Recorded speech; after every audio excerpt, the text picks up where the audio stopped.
Welcome to Lakshman Biology.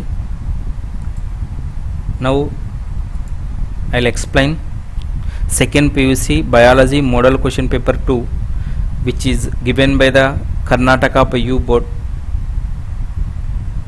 First question is define ovulation. Answer for it is the process of release of secondary oocyte or ovum or egg by rupture of mature Graafian follicle is called ovulation. Explanation for it is, if you see the human females, they contain 2 ovary. Then every month during menstrual cycle, approximately at 14th day, we can see release of secondary oocyte ovum from the ovary. This is the ovary. From ovary, you can see the release of secondary oocyte ovum. That is called ovulation. That is the answer for the first question. Next, second question. What is polyembryony? What is polyembryony? Occurrence of more than one embryo in a seed is referred as polyembryony. Sometimes we can see more than one embryo in the seed. When more than one embryo, if you are observing the seed, then that is called polyembryony. That is the answer for second question. Next, third question. What is emasculation? Answer for it is the removal of anthers from flower when flower is in bud condition. The removal of anthers from flower bud before their dehiscence is called emasculation. Explanation for it is, if you see bisexual flower contain both the female reproductive parts and male reproductive parts. Female reproductive part is carpel or pistil. Carpel or pistil. Male reproductive part is a stamen, which contain anthers. Here, during artificial hybridization, we have to add desired pollen grain and desired stigma, in which we have to prevent self-pollination. Then we have to add desired pollen grain and the stigma. But if you see the bisexual flowers which contain both male and female reproductive parts, hence there is a chance to add pollen grains or pollination within the same flower. Hence we have to remove the anthers when flower is in bud condition, then that is called emasculation. Next, question number 4. Why the amniocentesis is banned? Amniocentesis, why it banned in India? That is the question. Answer for it is because people use in it the process of sex determination, which increases the rate of female feticide, or because to legally check increasing female feticide and massive child immunization. Meaning for it is, actually amniocentesis is the technique.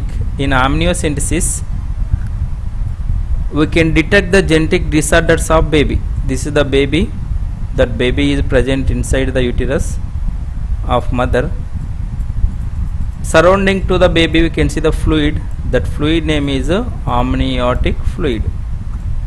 Then in amniocentesis, we can collect the amniotic fluid outside the body.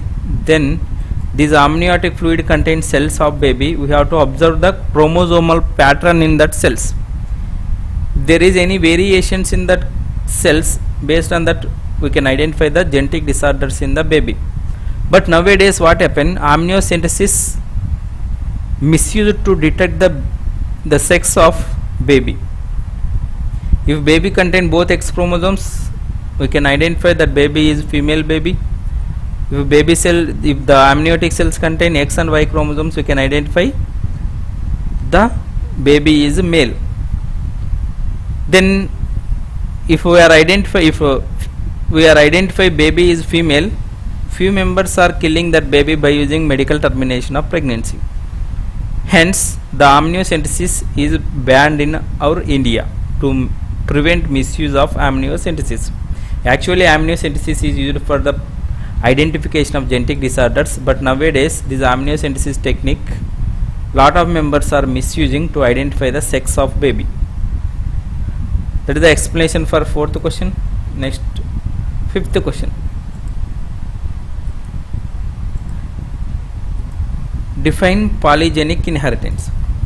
Answer for it is the inheritance in which some traits are controlled by several genes or multiple genes. Example, human skin color. Meaning for it is sometimes one character, here example is human skin color, one character controlled by more than one gene. Poly means many. If many genes control single character, that is called polygenic inheritance. Example for that is human skin color, which is controlled by more than one gene. That is the fifth question. Next, sixth one. What is linkage? Answer for it is physical association of genes on chromosome is called linkage. On a chromosome means on single chromosome. Physical association of genes on a chromosome is called linkage. Explanation for it is, if you see few genes, the genes are present on same chromosome. See here, gene A, gene B, both present on the same chromosome, then that condition is called linkage. If the distance between A and B is less, then that is called complete linkage. If the distance between A and B genes are more, then that is called incomplete linkage. That is about the linkage. Next, question number 7. Which chromosome of human has the most number of genes? Chromosome number 1, which has 2968 genes. Hence chromosome number 1 has highest number of genes in human body. Next, question number 8. Name the type of antibody produced during allergy. Answer for it is IgE. Explanation for it is, if you see allergy means the response of our immune system when certain antigens are enter into our body. Example, entry of pollen grains and entry of dust particles. When we can see entry of pollen grains or dust particles, our immune system is response against that is called allergy. Response of immune system against the few types of antigens present in environment is called allergy. Our immune system will produce the IgE type of antibodies during allergy. Next, question number 9. What are genetically modified organisms? Answer for it is plants, bacteria, fungi and animals whose genes have been altered by manipulation are called genetically modified organisms. Meaning for it is, genetically modified organisms means the organisms in which we are introduced the foreign gene or foreign DNA. When we are introduced foreign DNA into the organisms like plants, bacteria, fungi, animals, then that organism become into an genetically modified organism. That is about question number 9. Next, question number 10. Mammals from colder climate have shorter ears and limbs. Why? Answer for it is to minimize heat loss. Example, seals. Explanation for 10th question is, if you see the colder region animals like polar bears or the polar fox, they has very short ears. Here I am drawing the polar fox. This is the polar region fox, which has a very short ears. Then here I am drawing the desert fox. If you see the desert fox, which contain very large ears, means high body surface, and it contain less body mass. Here what is the question? Why Mammals which are lives in colder climate has shorter ears and limbs, because to minimize heat loss. If you see the body of colder region animals, it will produce heat by metabolic reactions. That heat should be present inside the body only. The loss of heat should be prevented. If the colder animals has a high body surface, then heat loss will be more. To prevent heat loss from the body, the colder region animals has less body surface or less small ears and limbs. That is explanation for question number 10. Next, part B. Question number 11. Differentiate between staminate flower and pistillate flower. Differentiate between staminate flowers and pistillate flower. One side you have to write staminate flower and another side you have to write pistillate flower. Staminate flower means flower bearing stamens, means they contain only stamens or male reproductive parts. Female reproductive parts are absent. Then that is called staminate flower. It is also called as unisexual male flower. Then pistillate flower means flowers contain pistils or female reproductive parts without male reproductive part are called pistillate flowers. It is also called as unisexual female flowers. Example for both staminate flowers or pistillate flower: cucurbita, kara, coconut, papaya. These are examples for staminate flower, or these only we can take as example for pistillate flowers also, because they not contain bisexual flowers, they contain staminate flowers or pistillate flowers. Next, question number 12. Mention the accessory ducts of male reproductive system. Answer for it is rete testis, vasa efferentia, epididymis, vas deferens. These are the accessory ducts of male reproductive system. See, if you see the explanation for 12th question, the male reproductive system contain different accessory ducts that are used for the transportation of sperms, that start with rete testis. This is the rete testis. Next, rete testis open into another accessory ducts, that is epididymis. In between rete testis and epididymis we can see vasa efferentia. Then after that, this is vasa deferens. Vas deferens is open into an urethra. These are accessory ducts of male reproductive system. Once again, if you see the accessory ducts of male reproductive system, that are number 1 is rete testis. This is rete testis. Next, rete testis is open into an vasa efferentia. Vasa efferentia open into an epididymis. Epididymis open into an vas deferens. This vas deferens again open into an urethra. These are accessory ducts of male reproductive system that are used for a transportation of sperms. Next, question number 13. List any 2 principles to be followed to prevent sexually transmitted disorders or sexually transmitted infections. Answer for it is avoid sex with unknown partners or multiple partners. Always use condoms during coitus. In case of doubt, go to a qualified doctor for early detection and get complete treatment. Then explanation for 13 question. First one, actually sexually transmitted disorders means the diseases which will spread from one person to another person by sexual intercourse. The disorders which are transferred by sexual intercourse are called sexually transmitted disorders.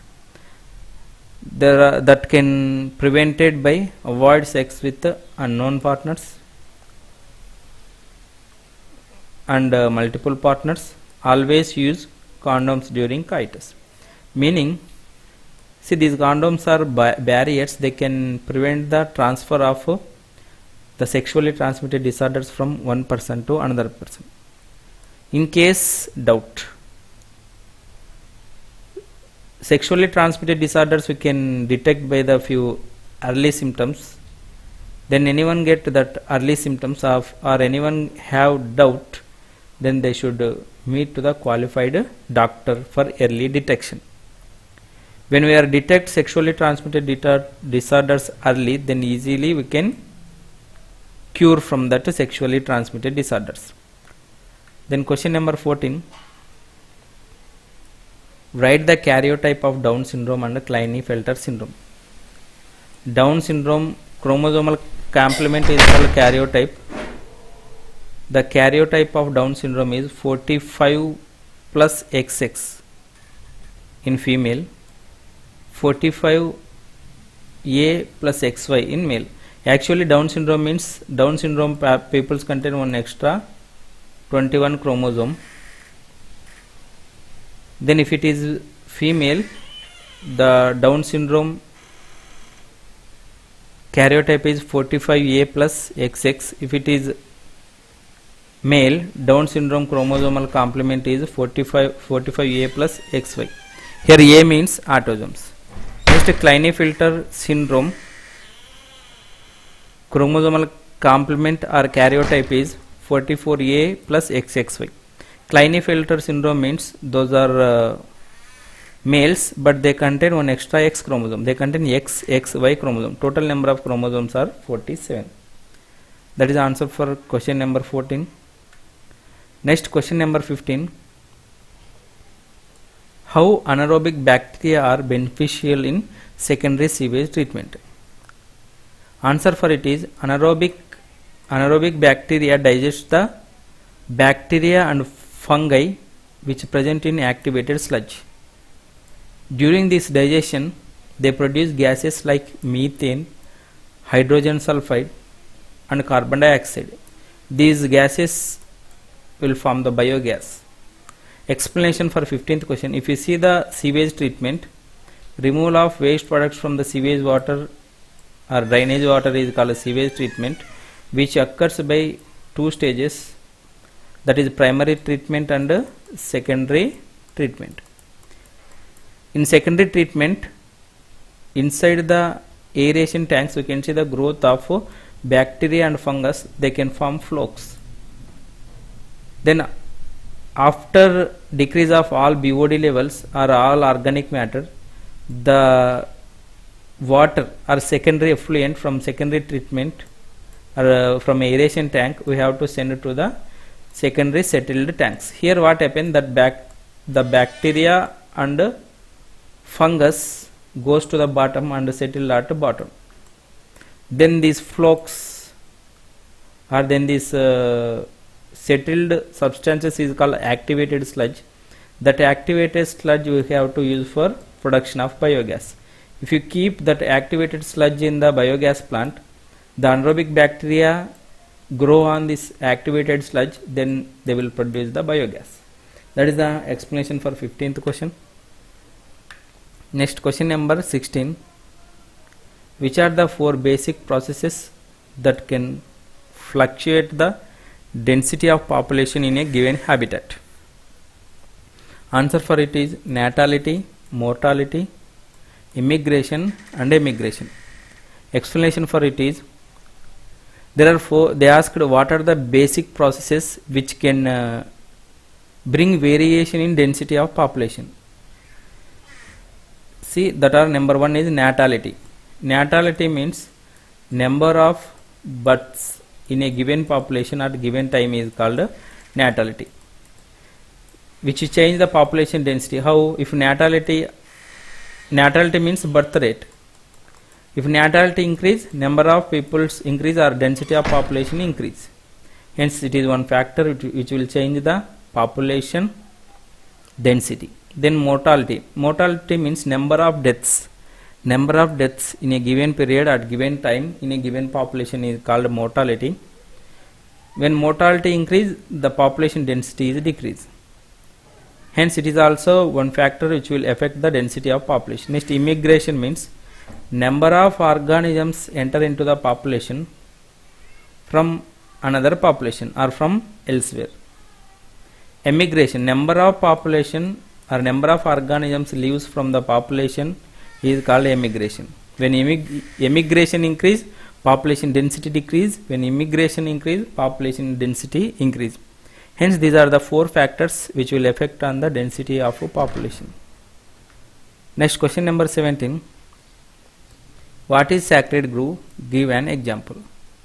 Answer for it is, sacred groves are tracts of forest set aside and all the trees and wildlife in them were venerated and given total protection. Meaning for it is, sacred groves are special regions. Okay, those are belongs to different types of religions. Few religions will pray for few types of plants, then they will form the sacred groves. Then those religions will protect that sacred groves because those will pray that sacred groves or group of plants. Example for that is Kasi Jayanti hills in Meghalaya, Aravali hills in Rajasthan, Western Ghat regions of Karnataka and Maharashtra, Sarguja, Chanda, Bastar areas in Madhya Pradesh. Here these are, I have given 4 examples. You can write any one example for 17th question. Next, question number 18. Alien species invagination leads to extinction of indigenous species. Justify the statement with 2 examples. Meaning for it is, when new species enter into the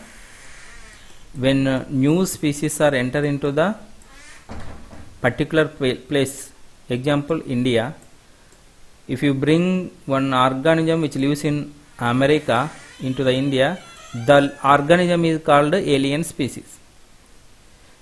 Then these alien species can damage, it may cause damage to the local species which are present in India.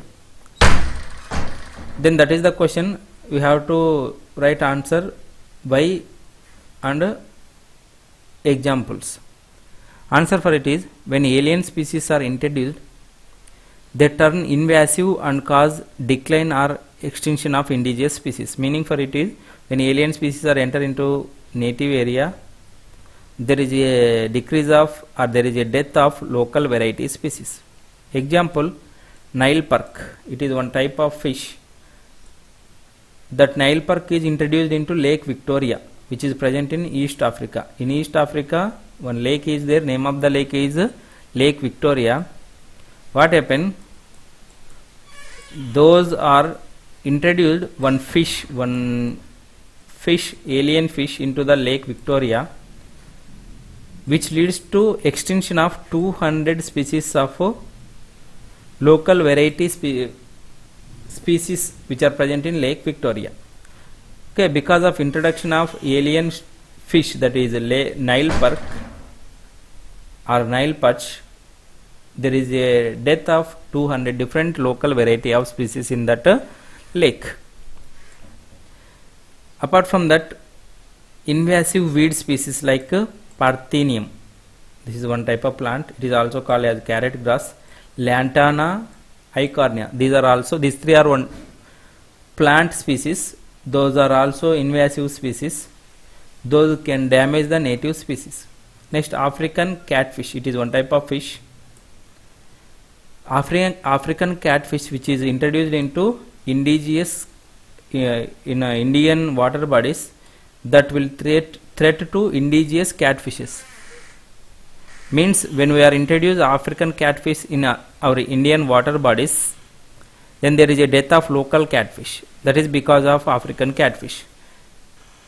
These are few examples for the alien species invagination and a death of local variety of organisms. Then part C, question number 19. Draw a neat label diagram of monocot embryo. This is the diagram. If you see the monocot embryo which contains single cotyledon at one side, then this cotyledon is called scutellum. Then apart from the one cotyledon, that is scutellum, there is a remnant of another cotyledon that is called epiblast. It is the remnant or degenerated cotyledon.